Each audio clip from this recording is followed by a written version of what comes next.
time is mid-February 2021, in the middle of the Texas power grid emergency. Due to an extreme winter storm, there was power loss throughout much of Texas. The lack of heat led many people to fall victim to the cold.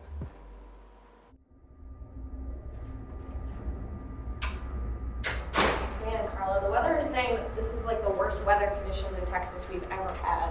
Impressive, but not new. This happened in 2011 and 1989. Utilities were supposed to get their act together and prepare for colder temps by winterizing. Well, hopefully the plants have prepared for this since then. Wouldn't that be ideal? We aren't there. Right now, we are here. You learn in school how to solve this problem? No, what are you looking at? What is the 59.4 hertz threshold? Our power generation is failing. Natural gas isn't making it to the facilities fast enough and windmills are freezing. Most generators aren't equipped to handle these intense conditions. All the generators in our grid are magnetically coupled. As they keep failing, we lose the capability to keep the grid at a 60 hertz frequency. Go below 59.4 hertz for more than 9 minutes and we have total grid collapse. That means months without power. We cannot let that happen. We need to shed load. Some people are going to have to go without power. What engineering ethical rules is Ernie relying on to make his difficult decisions? Where is this in the IEEE Code of Ethics? Did failure to follow ethics lead to this situation? Let's take a look at how this could have been prevented. Wow. Carla, that could have been a lot worse. Yeah, Kelly, I can't believe that we made it through that storm with as little damage as there was. Yeah, we certainly dodged a bullet. If this storm had been worse, it's possible that there could have been more people without power. Not to mention the potential for a grid collapse. Yeah, that would have been devastating. Are there any precautions that we could take so something like this or worse doesn't happen in the future? Well, we could recommend that all the private power companies in Texas winterize their equipment. I like that idea. I mean, look at the northern states such as Minnesota and Michigan. They get winter storms like this and they don't run into these issues. Why don't we require this change for Texas?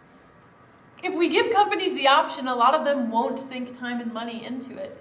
You know, a lot of these companies are not going to like this, but I think you're right. We can't afford the consequences of a grid collapse.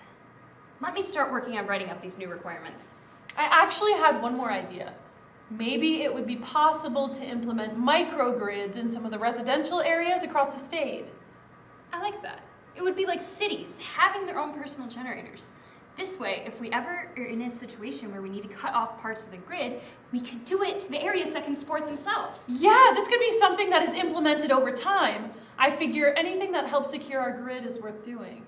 You know, Carla, I might as well just give you my job right now. Let's see how these things could have turned out in 2021 if these changes had been incorporated.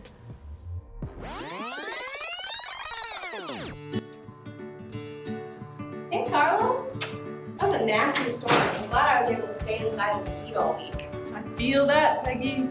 It is a good thing that my old supervisor Kelly and I enforced winterization. If this storm would have happened back in 1989, there is no way that the grid could have handled it. Plus, if the weather gets worse, we have the microgrids that can pick up the shed load. Well, it's a good thing those changes were made. I'm gonna go get some coffee. Do you want me to get you anything? Yeah, thanks. I'd love some coffee. ERCOT should have made winterization mandatory, as they knew that this kind of weather could happen again. Instead, they relied on hoping that there wouldn't be another winter storm.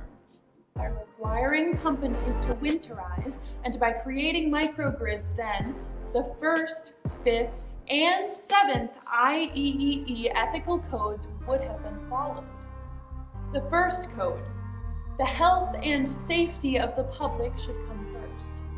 By having the protection from winter weather and the reinforcement from microgrids, fewer people would have been put in danger from electricity loss and harsh winter weather.